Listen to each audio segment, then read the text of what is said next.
নয়, এটা কোর্ট দেখছে। আমি আমার নিজের কাজে এসেছিলাম বাবা, আমি জানি না কিছু।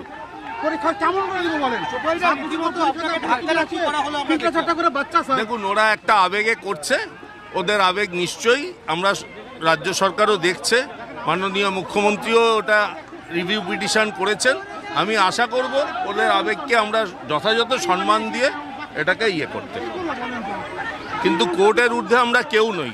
মহামান্য আদালত যেটা বলেছে আমরা সেটাই করছি। আপনি তো বিকাশ ভবনের আধিকারিক নন, আপনাকে বলে কি হবে? সেটা ওরা ভাবছে কাকে বললে হবে, সেই জন্য ওরা জানেও না। কিন্তু চোর চোর স্লোগান হচ্ছে, সেটা ওরা জানে কাকে বলছে, কাকে দিয়েছে। আমি তো বলতে পারবো না, আমি তো আমার নিজের কাজে এসেছিলাম। আমাদের চাকরিটা ফেরত দাও, আমাদের চাকরি ফেরত দিক সরকার।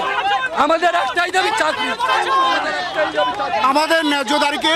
নমস্কার বন্ধুরা, আমার নাম ধ্রুবজ্যোতি সরকার। চাকরিহারাদের বিকাশ ভবন অভিযান ঘিরে ধুন্ধুমার পরিস্থিতি। বিকাশ ভবনের গেট ভেঙে ভেতরে ঢুকে গেলেন চাকরিহারারা। তৃণমূল নেতা তথা বিধাননগর পুর নিগমের চেয়ারম্যান সব্যসাচী দত্তকে দেখে বিক্ষোভ উঠল চরমে। তাকে লক্ষ্য করে উঠল চোর স্লোগান। পুলিশের সঙ্গেও ধস্তাধস্তি হয় চাকরিহারাদের। বেশ কয়েকজন অসুস্থও হয়ে পড়েন। চাকরি ফেরানোর দাবিতে এদিন বিকাশ ভবন অভিযান চালান চাকরিহারারা।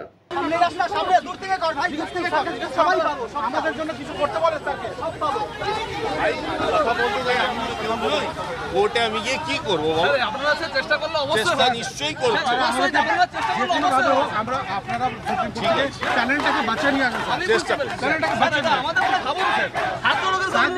আমরা জলে স্যার, বুঝতে পারছেন, ফ্যামিলি নিয়ে জলে ভগবানের কাছে প্রার্থনা করি, ভগবানের কাছে প্রার্থনা করি যেন হয়।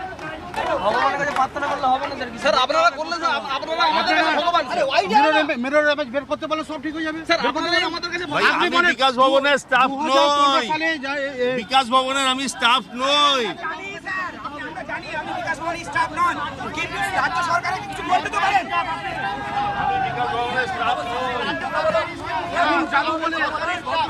আমি সরকারি স্টাফ, কোন দপ্তরে চাকরি করি আমি? ঠিক আছে।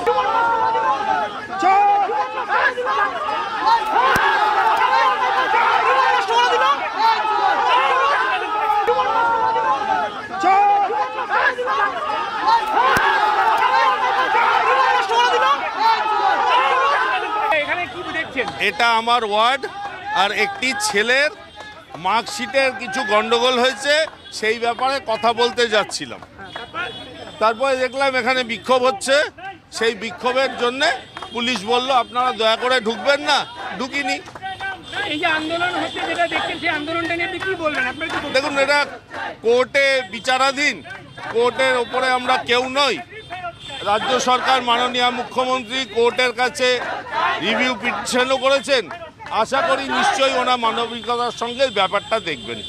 বিকাশ ভবন ঘেরা হচ্ছিল, কিন্তু কার্যত আপনিও ঘেরাওয়েরই মুখে আপনার বাড়ির সামনে। দেখুন, সে যদি ওরা ভাবে কাউকে বললে হবে, বলুক, কিচ্ছু নয়, ওদের সমবেদনা জানাই, ওরাও আমার বাড়ির ভাই।